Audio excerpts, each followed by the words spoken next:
I am Tina Seelig, and I play two roles here today. First, I am the host normally, but today I am also the speaker. So I'm going to give you a little bit of my background so that you know actually who am I besides the person who usually introduces our other guests. I am the executive director of the Stanford Technology Ventures program, and along with my wonderful colleagues Tom Byers and Kathy Eisenhardt, who are the faculty directors, we run the Stanford Technology Ventures program. And we spend all of our efforts thinking about research and teaching and outreach efforts all related to high-tech entrepreneurship. My background is a little bit unusual. I actually did my PhD over at the med school. I did have my PhD in neuroscience. And after that, I've done a bunch of different things. I was a management consultant. I was a multimedia producer. I worked at Compaq. I started a company. And I also have written a whole bunch of books. And this talk is about the most recent book I wrote called What I Wish I Knew When I Was 20.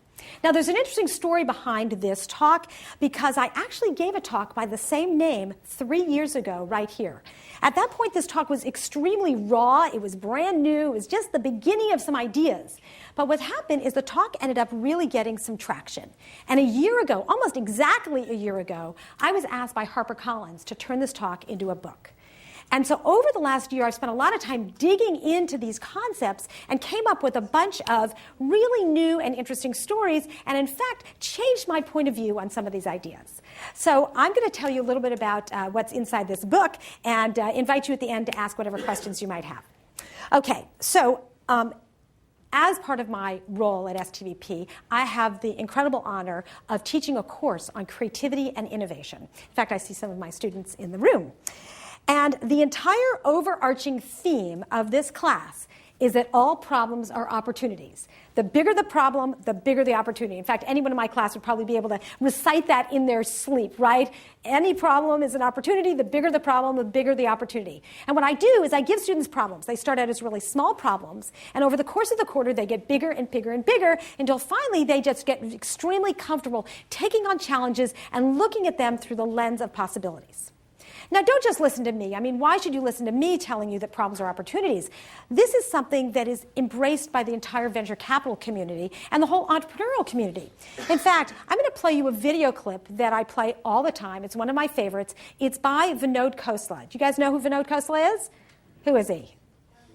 Founder of Sun Microsystems, successful venture capitalist. And this is a 27-second long clip where he talks about problems as opportunities. One thing I would say is find a big problem. To me, any big problem is a big opportunity. Because if you think about it, no problem, no solution, no company. Right? It's very simple. Every big problem is a big opportunity. If you don't have a big problem, you don't have a big opportunity. No. Nobody will pay you to solve a non-problem. In fact, I see that was a talk where Tom Byers, my colleague, was interviewing him, and it's a clip that we play in all of our classes because this is the essence, the core of entrepreneurship. So how do you teach this? How do you teach people to turn problems into opportunities and look at the world as opportunity rich? Is it like this? Is this what you do? You line people up in rows and columns, right? In fact, it kind of looks like this room right here. Everyone lined up in rows and columns, the chairs bolted to the floor. God forbid, you actually talk to anyone else or move around. It looks like everyone's taking a multiple choice test where they're filling out one right answer to every question, filling it out with a number 2 pencil. Is that how you teach creativity? I don't think so. This is the way you teach creativity.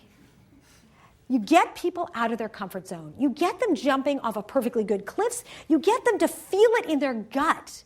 It's not necessarily a completely intellectual experience. You need to be able to take risks, to do things you haven't done before, to take on problems that no one knows the answer to. So what I'm going to do is tell you about some of the things that we do in our classes to help people have this experience. So a few years ago, I was the D School, the Design Institute at Stanford, was just starting off. And there was the first year, there was a boot camp class. And there was a whole cast of thousands of people teaching the class. And I was asked to teach 1 week that focused on entrepreneurship. Tina, will you teach 1 week that gets folks understanding the general principles and the ideas of entrepreneurial thinking? So I thought, what can I do? So what I did is I gave the students, every team, an envelope. And in that envelope was seed funding. How many of you know this story? Okay, we're going to cut to the chase in a second and go on to the next stories. But this one is the first assignment I gave. They had an envelope, and in that envelope was seed funding. They had 4 or 5 days to plan as long as they wanted, but as soon as they opened that envelope, they had 2 hours to make as much money as possible. Now, for those people who don't know this, the folks who don't know this story, how much money do you think I gave them? Any guesses? $500. Anyone else? Yeah? $5. I bet you know this story, okay? Yeah, I know you know this story. So, okay, let's cut to the chase here. I gave them $5 and 2 hours to make as much money as possible. So, what would you do if you were given this challenge? What would you do? Think about it. Does anyone have any ideas? Any thoughts? Organize a party, invite everyone. Are you going to basically charge people? Absolutely. You're going to charge people to come to your party. Love that idea. Great. I'd love to come. How much are you going to charge people? $10. $10? And how much is the party going to cost? About $50. So you only need 5 people. You break even. Okay, good. Anyone else? Another idea? What you might do with $5 in 2 hours? First of all, you guys get gold stars because usually when I ask that question, the first thing anyone ever says is go to Las Vegas or buy a lottery ticket. Really, they feel like, well, I should take a really high risk for earning a big reward. Of course, we all know that the high likelihood is that you're going to walk away with nothing. Well, let me tell you the clue. The teams that made the most money didn't use the $5 at all. They realized that the $5 was actually a limitation. They realized that that framed the problem way too tightly, and that if they looked at the skills they had and the opportunities around them, that was worth a lot more. So with that in mind, what do you think you would do? Any thoughts? Okay. Since you're being shy, I'm going to tell you. I'm going to give you a couple of examples. One team set up a stand in the middle of the student union here at Stanford in front of Tressiter. And they put up a little sign that said, we will measure your bicycle tire pressure for free. But if you need air in the tires, we will charge you $1. Pretty cool? Well, first they thought they were taking advantage of their fellow classmates because people could go around the corner and easily get their bicycle bike tires pumped up for free. But you know what? They realized halfway through the 2 hours that people were incredibly appreciative. And so what they did is they stopped asking for $1. And halfway through, they asked for donations instead. And you know what happened? People paid them much more. And they walked away at the end of 2 hours with a couple $100. Pretty cool? Now, there were some interesting things that fell out of this experiment. First of all, they realized that iterating along the way, experimenting was incredibly valuable. They could have stayed in their dorm room, written a business plan, and they never would have learned all of these things they learned along the way. That, by asking for donations, they actually made more. So by rapidly prototyping, experimenting, and trying things out along the way, they actually learned a tremendous number of things. So let me tell you what another team did. Another team realized that on Saturday night, there were all of these restaurants in Palo Alto that have really, really long lines. And so what they did is they made reservations at all of these restaurants, right? And as the time came up, they sold their reservation. I mean, it was a brilliant thing. And they learned some amazing things along the way. First of all, they learned that the women students were much better at selling the reservations. People trusted them more. And second of all, they realized this worked best in the restaurants that have the buzzers that tell you when your restaurant reservation time is up, right? Because it was almost like a reverse hand grenade. It was something, here, take this, it's going to go off. And it was something tangible they can give. There was another added benefit there.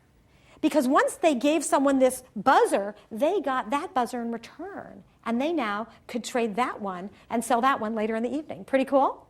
So again, the students realized there was no excuse for ever having no money in their pocket. All they had to do was look around and see the opportunities in their midst.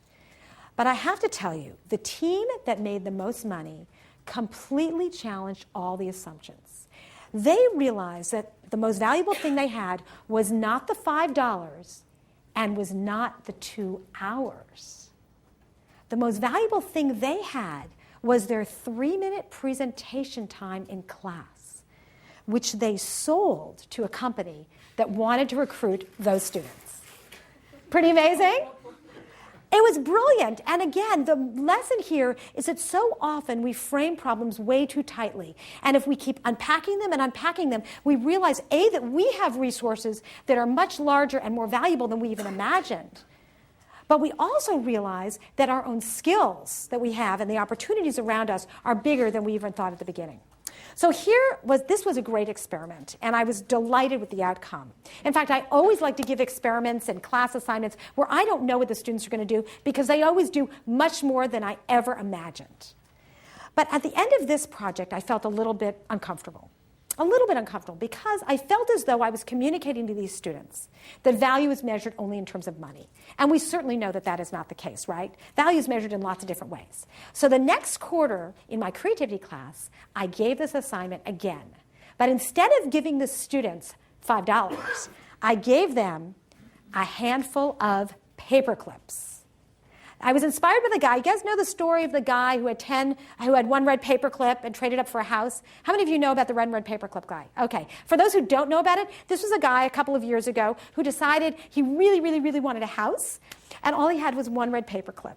So he put it on a blog. He said, I will trade this paperclip for something, anything. So he traded the paperclip for a pen. Well, then he traded the pen for a doorknob, and the doorknob for a Coleman stove. Anyway, he kept getting bigger and bigger things until finally at the end of the year, he had a house. Now, granted, it was in Saskatchewan, but it still was a house, okay? So I thought I was being incredibly generous by giving my students 10 paperclips in 4 hours. Let's see what they could do. So what do you think? What would you do if you had 10 paperclips and 4 hours over the course of a week? What would you do? Any ideas? Any thoughts?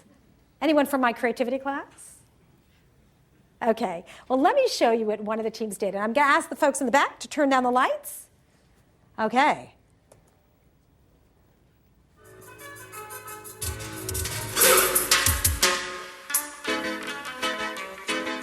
Bad boys, what you want, what you gonna do when Chevy John Brown come for you? Tell me what you wanna do. What you gonna do? Yeah. Bad boys, what you gonna do? What you gonna do when they come for you? Bad boys, what you gonna do?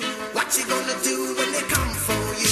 When you were 8 and you had bad traits, you go to school and learn the golden rule. So why are you acting like a bloody fool? If you get hot, then you must get...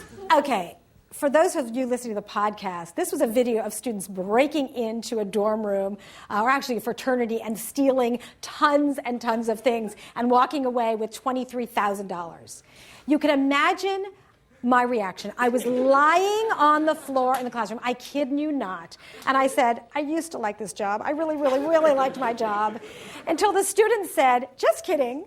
Here's what we really did. And what they did was very clever. This was one of the teams in the class. They traded the paper clips for some poster board. And on the poster board, they made a sign that said, Stanford students for sale. Buy one, get 2 free. And they went over to the Stanford Shopping Center, and they stood there with the sign, and they kind of wanted to see what would happen. So what they did is they initially started talking to people, and those folks said, well, gee, can you carry my packages? Can you take out the recycling? And all of these were low-hanging fruit until they realized, their skills were much bigger than carrying the bags and taking out the recycling. So they started telling people they were engineering students. They told them they were in a creativity class, and the opportunities got bigger. One fellow asked them if they would design a radio transceiver. They said, we could do that, but it'd probably take more than 4 hours. So they passed on that. But a woman came up to them who was a business executive, and she said, gosh, you're in a creativity class. Can you help me out? I've got a business problem in my company, and I really could use some brainstorming. So they said, we can help. So they went over to her office. They led a brainstorming session with all of her colleagues. She was so delighted with the outcome that she paid them with 3 computer monitors. So they came to class starting out with 10 paper clips and walked in with 10 computer monitors. 3 computer monitors. Pretty cool? So that was great. And again, the students realized that even starting with nothing, they could essentially nothing, they could create some value. So this project grew into something that got a lot bigger, because what happened is we got a call at the Stanford Technology Ventures Program. We got a call from the Kauffman Foundation. And the Kauffman Foundation said, hey, guess what? We've decided to run Entrepreneurship Week, National Entrepreneurship Week. And would you guys take the lead of running something at Stanford? We said, no problem, that would be easy. So we called up our colleagues around campus, the Stanford Entrepreneurship Network, and put together a whole host of activities over Entrepreneurship Week. Oh, there were talks and workshops, there were panels, there was venture capital speed dating. All of this was well and good. But I kept having the vision of that guy jumping off the cliff. And I said, how can we have an Entrepreneurship Week if we don't get people the opportunity to feel what it feels like to be entrepreneurial? So came up with the idea of running this type of exercise with the whole campus. So told the Kauffman Foundation about this, and they said, how fabulous. Can we roll this out across the country? We said, of course, but let's not stop there. Let's roll it out around the world. So during Entrepreneurship Week, we sent an email out to all of our colleagues around the world, and they ran this competition with their students. And the challenge was this. Let's see if we can get it to go. We gave them, let's turn the volume down. We gave them one pack of Post-it notes. So every team had one pack of Post-it notes. They had, and we didn't give them a time limit this time. We said, you've got 5 days over the course of Entrepreneurship Week to create as much value as possible using a pack of Post-it notes. Value measured in whatever way you want. So folks, what would you do if you were given a pack of Post-it notes? Any ideas? Any thoughts? What would you do? You're all too shy today. Okay, well, let me show you what one of the teams did, and you tell me what kind of value has been created.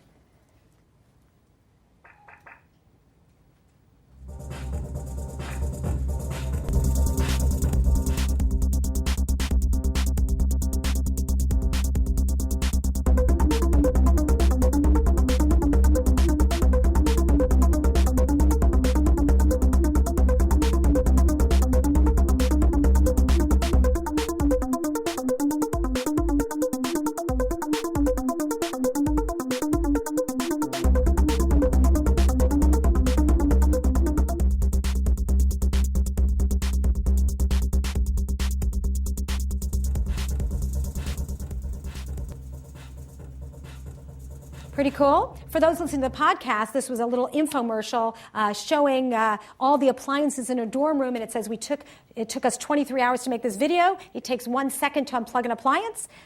This spring break, do your part, unplug it. This was put on YouTube, is watched by thousands of people. And what's the message here? What was the message? Saving energy, right? I know that when I went away that spring break, I went into my office and unplugged everything. It really had an effect on me, and I'm going to guess it's had a big effect on everyone else. So with one pack of Post-its and 23 hours, they create a lot of value. The projects that were done with Post-its were truly remarkable. There were collaborative music projects. There was actually a nonprofit company was started called Gumball Capital that came out of this, and I think it was a huge success. The next year, we did it again. And you can imagine, students all year who had seen the showcase and seen what had happened were very excited about participating. We packed Memorial Auditorium. It was packed to the gills. John Hennessy, the president of Stanford, got up to welcome everyone to Entrepreneurship Week, and everyone was waiting to get to see what the new challenge was going to be. And we got up there and took the lid off the box and showed them what the next challenge was, and the air was sucked out of the room. Because nobody had any idea what to do with rubber bands. They'd been thinking for a year about Post-it notes. Now the challenge was rubber bands. Our goal was to stretch their imagination.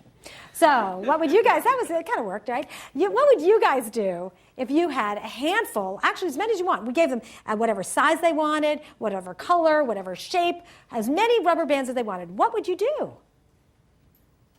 Well, let me show you what one of the teams did, and you tell me what kind of value was created here. Tired of bikes gobbling up your laces? Troublesome doorways. Loose laces caught in vicious vacuums. Constantly fighting your garbage disposal for your shoes. Being hounded at school by shoe bandits. You need shoe bands.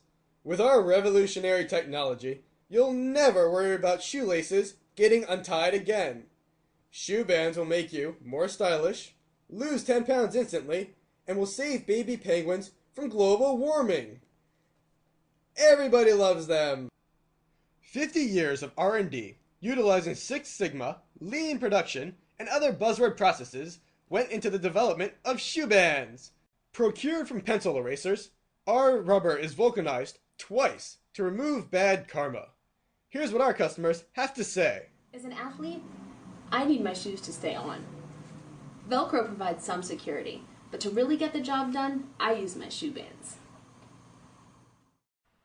Recently, one of our customers wrote in to tell us about an experience where her shoe bands saved her life.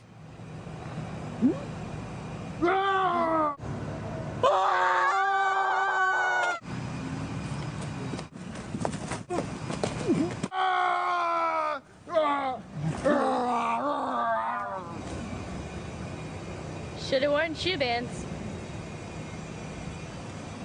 Ever since I started using shoe bands, I jacked up my bench press by 50 pounds.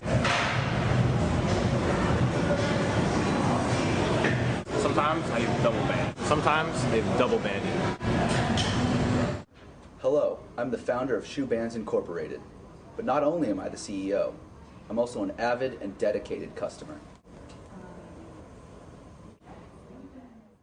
Through this exclusive TV offer, receive not 2, but 3 packs of shoe bands for just 5 easy payments of $19.99. But wait, call in the next 60 seconds and we'll slash a payment and send you a llama. That's right, a llama. Order today. Excludes shipping and handling. Taxes may vary. Consult your physician before handling llama. And for more information, visit our website at www. Okay, good. Pretty cool. Don't you all need shoe bands? Anyway, this was really fun. And, you know, of course, this was sort of humor. They created a lot of humor with this. But there were lots of tremendously exciting projects that were done with this. In fact, if you're interested, if you go to the eCorner website and put in tournament in ecorner.stanford.edu and put in tournament in the search box, you can get all the winning submissions for this last year and this year's project. In fact, I reminded, as I look at one of our colleagues in the audience, if you want to actually be following this talk, you can follow us on Twitter at eCorner, right? So I know I forgot to say that at the beginning. But, okay. So this is all about turning problems into opportunities, looking at the world as opportunity rich, basically making something from nothing. But you know what? Being an entrepreneur is much more than just that. That's the tip of the iceberg. It might be the core of the iceberg. But there are lots of other things that you need to do to be successful entrepreneurs. And one of them is you need to be able to make your own luck. Now, it's interesting. When I gave this talk 3 years ago, this didn't say make your own luck. It said the harder I work, the luckier I get. Because that's what my father taught me. My father taught me that the harder you work, the luckier you get. And I really, really absorbed this idea. And I learned to work really, really hard. But as I've been thinking over the last 3 years, I've learned that there are many other things you can do to make yourself lucky. Hard work is only one lever that you have at your disposal. Because you can make yourself lucky, you need to be open-minded, you need to be optimistic, you need to look at the world through a special set of lenses. In fact, one of my colleagues from Chile, Carlos Vignola, always says to his students, if you go into a room and you do not meet someone new, at the least you've missed out on an opportunity of learning something or making a friend, and at the most, making $1 million. In fact, it's really true. He says, any room, there's $1 million waiting for you. You just have to find it. In fact, it's funny because a couple of weeks ago when we were hosting Steve Ballmer as a speaker, you know, that made sense. He was in his dorm and down the hall was Bill Gates. There was certainly more than $1 million down the hall, right? So I encourage you to look around all the people who were sitting right here. Where are the opportunities? And this happens everywhere, all the time. Let me tell you a fun little story that brings this to life. A few years ago when my kid, Josh, was little, he was probably about this big, I was at the grocery store. And this is about making your own luck, right? And you never know what you're going to find when you say hello to someone. I'm at the grocery store, and this man came up to me. He was there with his little daughter.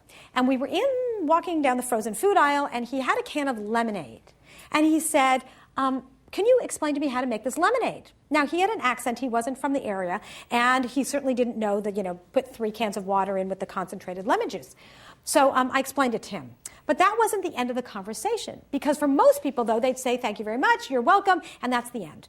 But I thought, what is he doing here? I'd like to know a little bit more about him.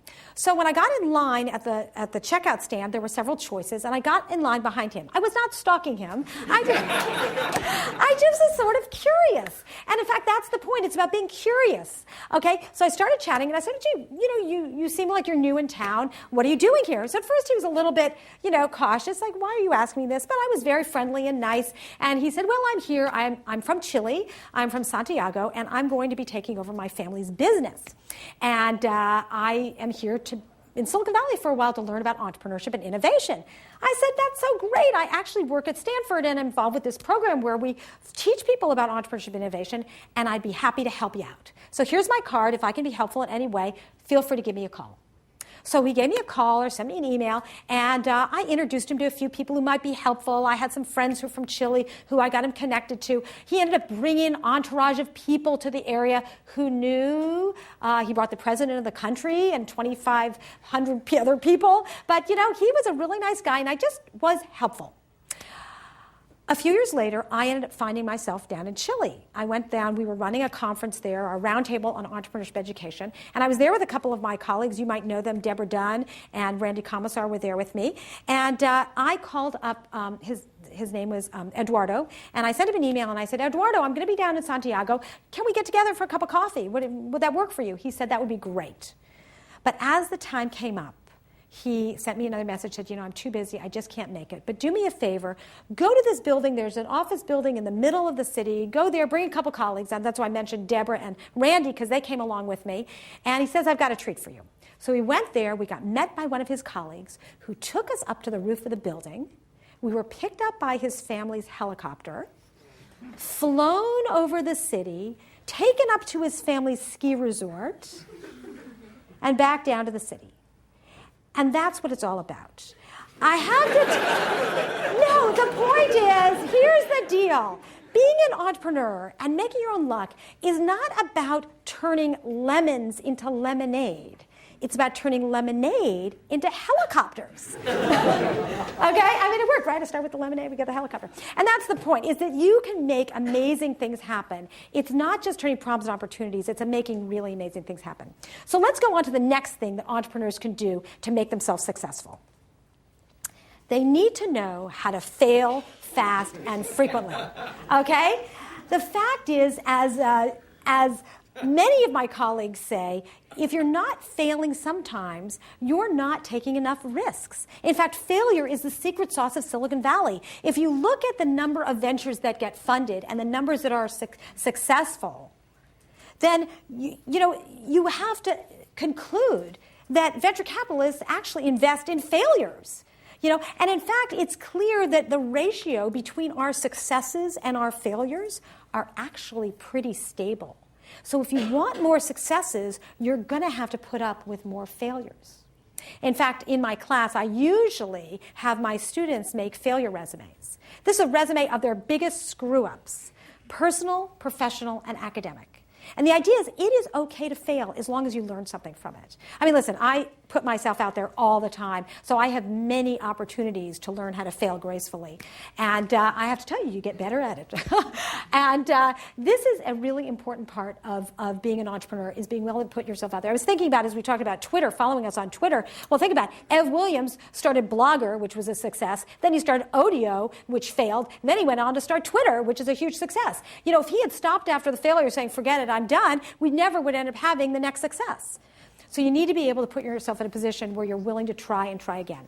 So I'm going to play you a little video clip now that comes from the Innovation Tournament. And this is a team from the challenge where we used rubber bands that had a flaming failure. And see what happens.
you.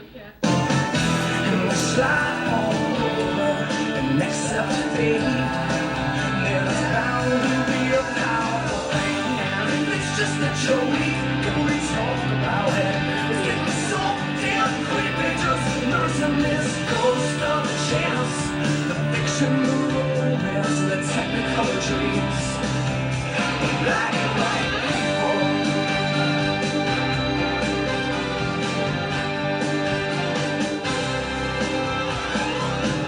One boy headstrong. He thinks that living here is just playing. He's pushed down so hard you can hear him start to sink. And there's one last round of petty conversation. You hold on, boy, 'cause you won't go down like this. You just roll over, lay down to this more than you can take. It's just a joke, can we talk about it? It's getting so damn creepy, just nursing this ghost of a chance. The fiction, the romance, and the technicolor dream. Oh, black and white people.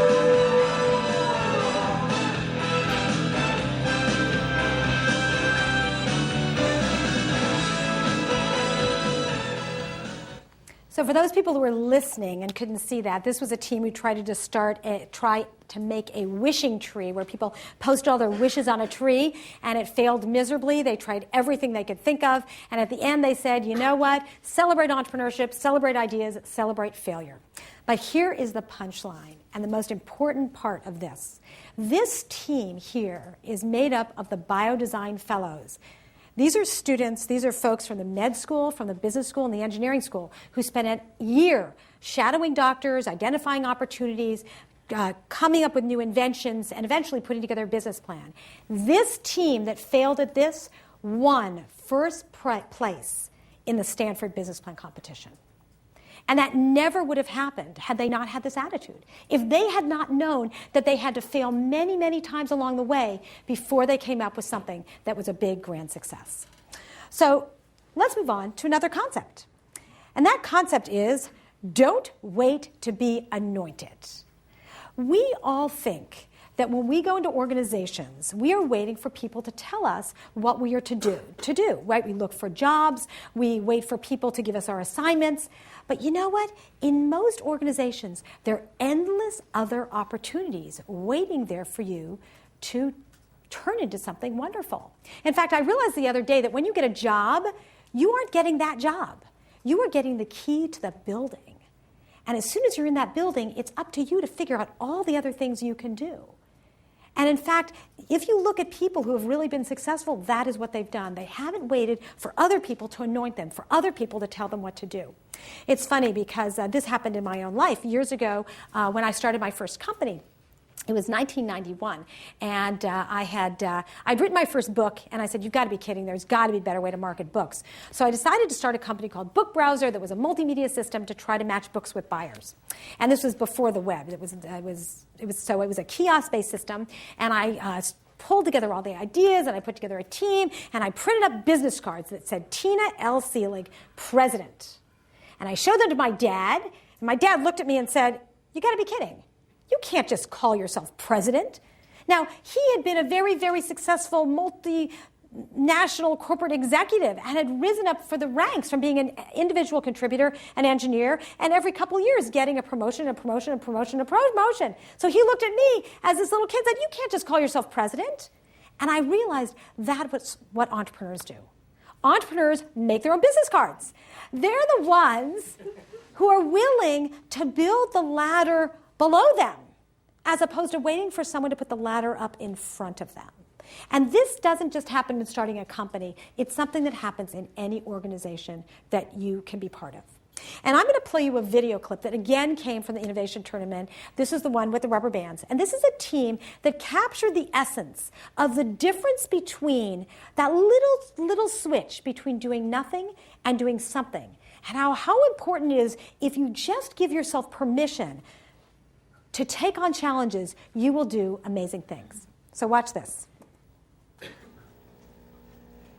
Maybe watch it.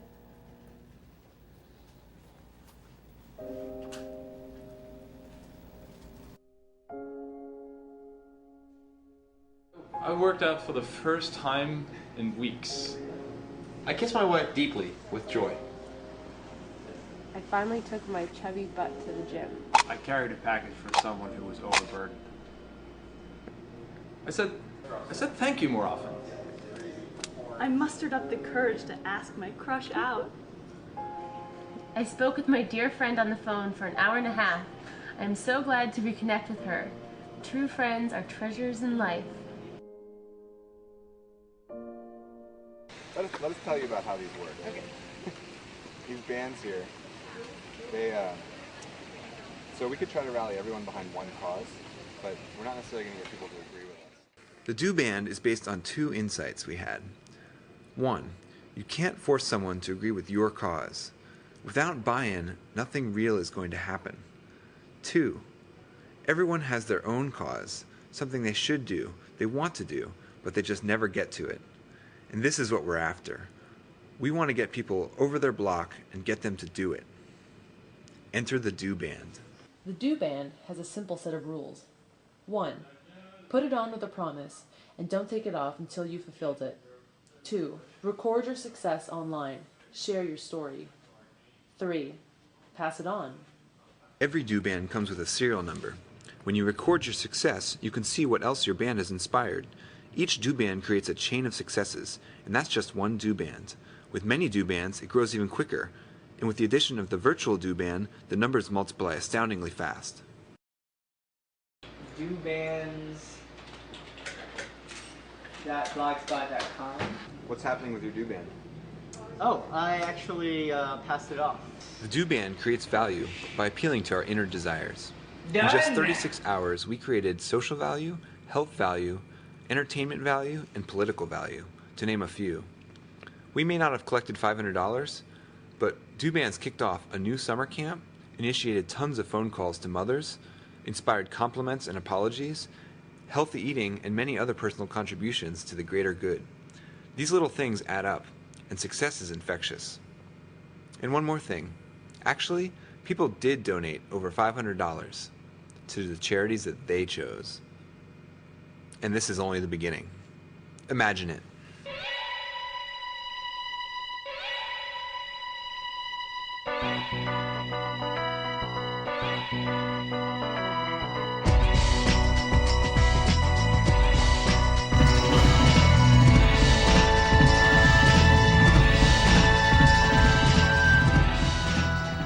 Pretty cool?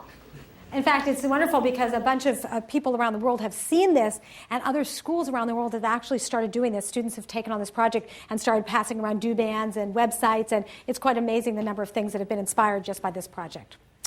So,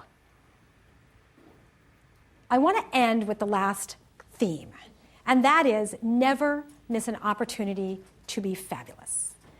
Now, this idea came out of something that happened by accident. A few years ago when I started teaching my course on creativity and innovation, I never use slides in my class. It's very action-oriented. But the first day of class, I do show some slides that describe what's going to happen during that quarter. And on the very last slide, I have some lists of the things that I expect from the students and what I expect of myself. And last bullet point is never miss an opportunity to be fabulous. I promise that I'm going to do my very, very best. I'm going to deliver as much as I can at every single class, and I expect the same from them. It's the first and last time I say it. But you know, this concept is incredibly sticky. And I think the reason it's so sticky is that people are waiting for this instruction. Think about it. In most classes, people tell you what you need to do to get an A. And I certainly watch my kid, who is now 20 years old, and I watch him, do the minimum amount to get an A. But could you imagine if everyone in the world only does the minimum amount to get an A? Nothing amazing will happen. The key is we are all waiting to take the lid off and be told the sky's the limit. Well, let me tell you what happened with this. After I put this slide up, a few months later, I had kind of forgotten about it, and I was coming to class, and there was one of my students who was sitting outside at the classroom. And she was listening, this will date it, because she was listening to an iPod Nano, and she was kind of rocking out before class.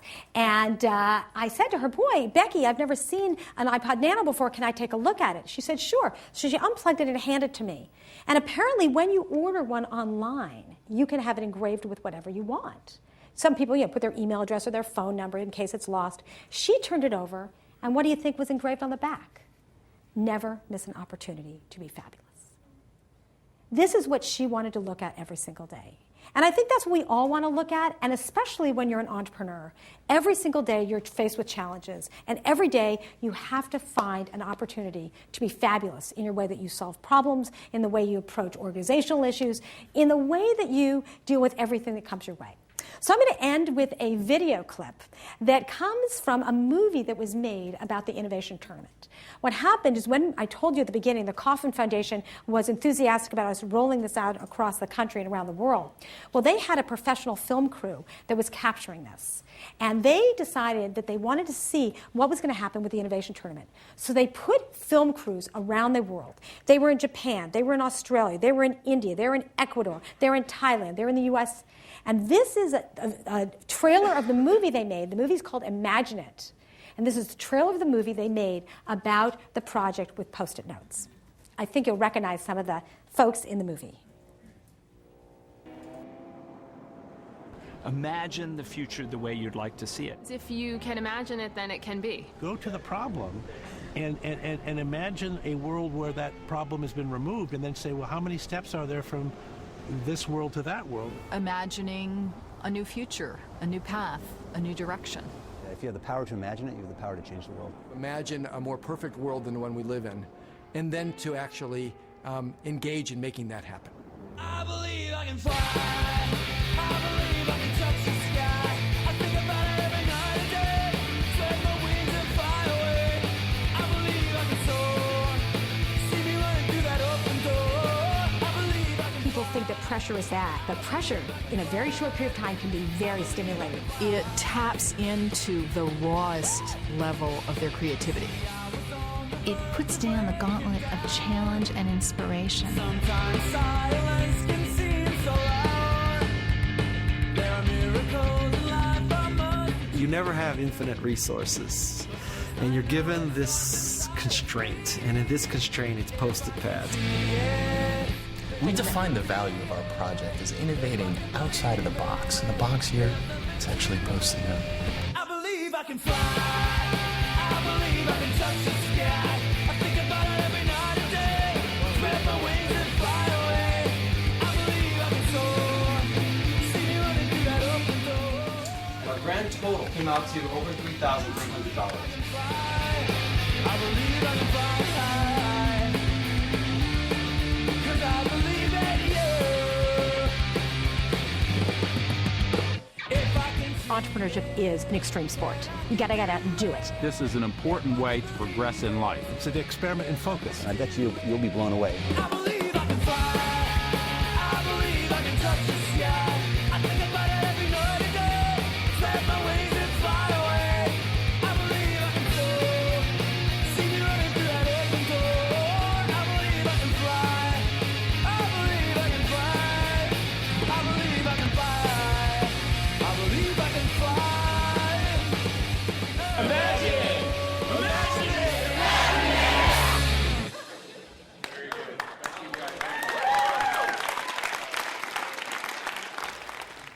So I hope you would agree that these sort of experiences in our classrooms, and hopefully that many of you have had an opportunity to participate in, give students a really strong parachute. Even though we might push them off of a perfectly good cliff and ask them to take some risks and try some things they've never done before, you can look at the journey as something that's really exciting. You know, it's the fall isn't a free fall. It's something that when you have all of these skills, when you make your own luck, when you never miss an opportunity to be fabulous, you end up creating this fabulous parachute for yourself. So I want to end on that note and take any questions that you might have. And we've got a few more minutes. Thank you very, very much.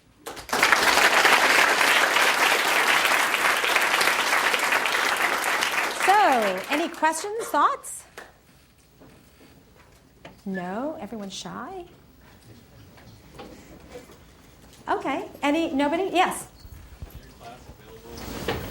Is my class available to undergrads? Yeah, there are some undergrads in the class. It's mostly a graduate class, but we have an incredible range of classes in the Stanford Technology Ventures program, and I would encourage you to look at all of them. There are a wide range of classes that are available. If you just go look at stvp.stanford.edu, you'll see all the classes that are available. Any other questions, comments? Yeah. You mentioned make your own luck. Given what you're doing, I would say create your own luck. Uh-huh. And a second piece is fail fast and frequently. And I would say and add cheaply. Because if you do it early, then it's cheap. I think it's a good point. So the comment was fail fast, frequently, and cheaply, right? Quick, rapid prototypes. You got to do things that are fast, that don't cost very much, so you can experiment along the way. Absolutely. Really good point. Any other thoughts? Yeah. I'm curious how your degree in neurobiology plays into your current experience now. Well, you know, it's interesting. It's a really good question. I've thought about that a lot. You know, oh boy, I'm a neuroscientist doing this. I think the thing that is consistent about all of this is I love to play at the frontier. I love to be somewhere where you don't quite know what's going to happen next. And so these sort of projects are very much experiments. You put them out there and you see what happens. And that's the same sort of thing you do in your lab. But let me tell you a little funny story that this reminds me of, and it's a story I tell in my book, about how in our careers we can parlay all the things we do in all different directions and make some really interesting sharp turns. So when I finished my PhD in neuroscience, I decided I did not want to stay in the lab. I wanted to go out. I actually wanted to work for a biotech company and was having a very difficult time finding a job. The job market was about the same as it is now. It was really tough. And I was having a difficult time finding a job, especially since I wanted to change directions. And I ended up, after a long period of time, getting an introduction to the head of Booz Allen and Hamilton in San Francisco, so management consulting firm. And my hope was that I could go in and that they would be impressed enough that they would introduce me to some of their life science companies, that it would be kind of a part of my networking. Well, I walked in, and the guy who was the head of the office said, why would someone with a PhD in neuroscience be a good management consultant? Now, I could have told him the truth, which was that I really hadn't considered that. But I didn't.